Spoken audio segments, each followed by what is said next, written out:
Sabe uma coisa que a gente vê todo dia, mas talvez nem pare para pensar? O trabalho do vigilante de segurança. Eles estão ali, em todo canto, né? Como um escudo invisível no nosso dia a dia. Mas já pararam para pensar no que essa profissão realmente envolve?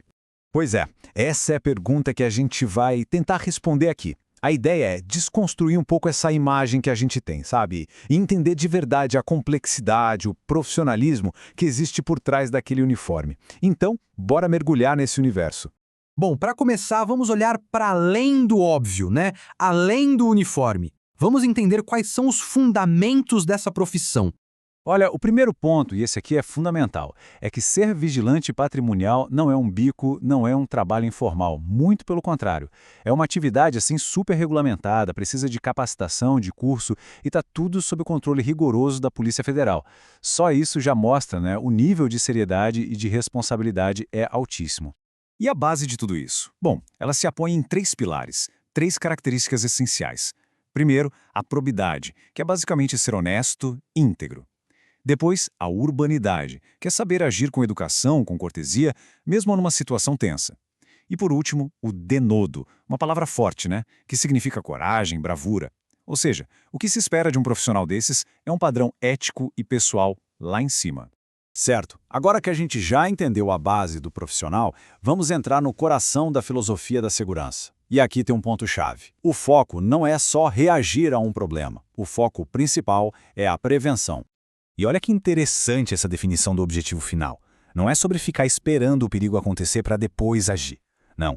A ideia é usar tudo que se tem à mão, pessoas, equipamentos, procedimentos, para criar o que se chama de estado de ausência de risco. É uma mentalidade totalmente proativa, sabe? O objetivo é garantir a tranquilidade antes que algo aconteça. Tá, mas como se chega nesse estado de ausência de risco? Basicamente atacando em duas frentes. De um lado, você tem as medidas estáticas. Pensa nelas como as ferramentas. As câmeras, os alarmes, as cercas. Só que, sozinhas, elas não fazem nada, né? São inertes. Aí é que entram as medidas dinâmicas. A inteligência, a observação, a atitude do vigilante é a combinação dessas duas coisas que faz o sistema funcionar de verdade. Ok, tudo isso parece um pouco teórico, né?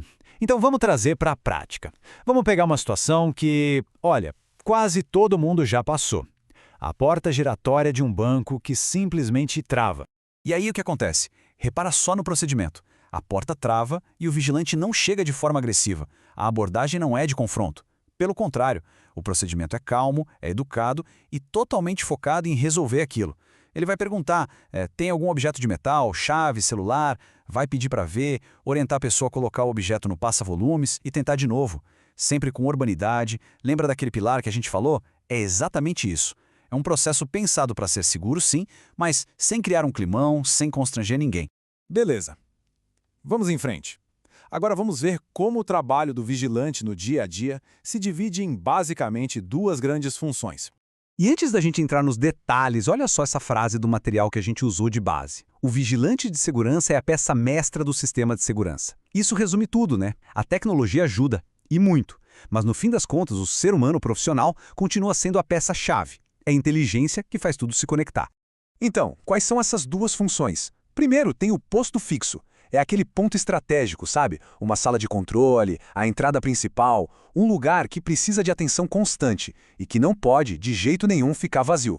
E para complementar, existem as rondas. As rondas são as patrulhas, o vigilante se movimentando, cobrindo as áreas entre os postos fixos, garantindo que não tenha nenhum ponto cego, checando se está tudo em ordem. E durante essas rondas, o profissional não está de mãos abanando. Ele está preparado. A lista de equipamentos já dá uma ideia da seriedade da coisa. Revólver, cacetete, algemas, lanterna, rádio, colete à prova de balas. Tudo isso mostra que ele está pronto para lidar com várias situações, claro, sempre agindo dentro do que a lei permite. Até aqui, a gente falou de ações mais individuais, né? O posto, a ronda. Mas agora, vamos dar um passo para trás e olhar o quadro geral. Entender qual é a estratégia que guia tudo isso. Porque assim, nenhuma dessas tarefas acontece do nada, de forma aleatória. Cada passo, cada procedimento faz parte de uma coisa maior, um plano de segurança. Um plano super detalhado que foi criado com base numa análise de risco daquele lugar específico. E essa é outra frase que reforça de novo aquela ideia da prevenção. A obrigação do profissional não é só reagir ao problema, é, antes de tudo, trabalhar para criar um ambiente onde a chance de um crime acontecer seja bem pequena. E o que tem nesse plano? Bom, um plano bem feito basicamente responde a 5 perguntas essenciais. O que ou quem a gente precisa proteger, como vamos proteger, quando, onde e por quê. Ele define tudo isso, os alvos, os métodos, os horários mais críticos, os pontos mais vulneráveis. Isso mostra que não é só sobre colocar uma pessoa parada num portão. Existe toda uma estratégia por trás. Ok, mas a gente sabe que mesmo com todo o planejamento, imprevistos acontecem. E quando a rotina é quebrada por uma crise, um evento crítico, como é que o sistema e o profissional são colocados à prova? É aí que entra outra parte do plano. Um bom plano de segurança não pensa só no dia a dia tranquilo. Ele se antecipa às crises e já deixa tudo amarradinho. Procedimentos de contingência claros para as piores situações que se possa imaginar. E para ilustrar isso, vamos pensar num cenário de risco máximo, uma ameaça de bomba. Numa hora dessas, o treinamento e o seguir o procedimento à risca são, literalmente, a diferença entre a vida e a morte. Olha só a ordem e a calma que o protocolo exige. Recebeu a ameaça? Primeira regra de ouro: acreditar que é real. Imediatamente avisa os superiores. E o mais importante, não se toca em nada suspeito. De jeito nenhum. O próximo passo é acionar quem entende do assunto, as autoridades competentes. Enquanto isso, o trabalho é evacuar a área de forma rápida, mas discreta, para não gerar pânico e isolar tudo, para manter os curiosos longe. Repara que não tem espaço aqui para o herói solitário, sabe? É seguir o procedimento, aquilo que foi treinado. Isso é muito revelador. O grande valor do profissional aqui não é tentar ser o esquadrão antibombas. É gerenciar a crise. É proteger as vidas, manter a ordem e transformar o que poderia ser um caos absoluto numa situação controlada, até a ajuda especializada chegar. O que nos leva de volta para o ponto principal de tudo isso?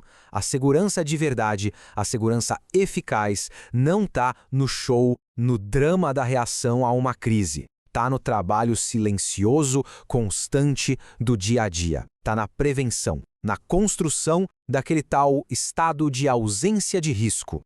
Então, fica a reflexão. Da próxima vez que alguém passar por um vigilante de segurança, o que vai chamar a atenção? Vai ser só o uniforme?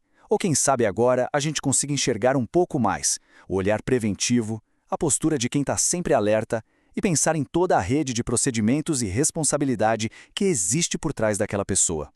Espero que essa nossa conversa tenha trazido uma nova perspectiva.